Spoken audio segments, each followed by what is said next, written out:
आपण बाजार सांगी येथे असून पुणे जिल्ह्यातील जुन्नर तालुक्यातील पिंपळवंडी या गावामध्ये त्याची हत्या करण्यात आली आहे आणि त्यामुळे सर्वत्र जो काही संताप व्यक्त होतोय तर बाजार सांगी येथील ग्रामस्थ सरपंच सर्व आपल्या सोबत आहेत। त्या आरोपीला शिक्षा व्हावी, कठोरातील कठोर म्हणजे फाशीचीच शिक्षा व्हावी अशी सर्वांची मागणी आहे।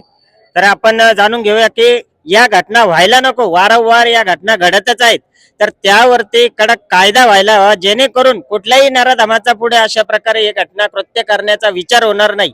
तर सरपंच अप्पा पाटील नलवडे, आपण सांगा की वारंवार या घटना होतच आहेत, तर याला कुठेतरी आळा बसला पाहिजे नक्कीच, कारण एक चिमुकल्या मुली आहेत, बऱ्याच या घटना घडत आहेत, तर या कुठेतरी थांबल्या पाहिजे, याबद्दल आपण काय सांगा? आजच्या ह्या घटना अशा 6 महिन्यात 3 महिन्यात बरेच झालं होऊ लागल्या।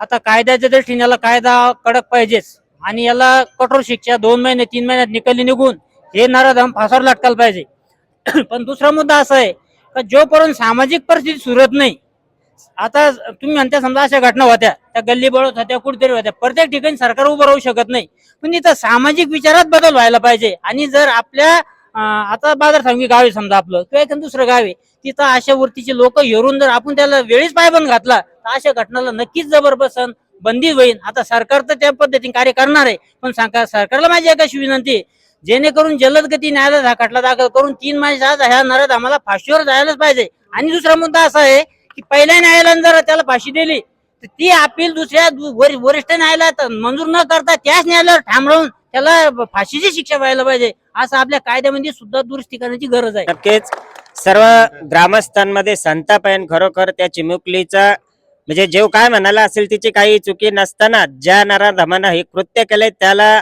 लवकरात लवकर आणि फाशीचीच शिक्षा व्हावी, जेणेकरून पुन्हा असे कृत्य करायचा कोणी विचार करणार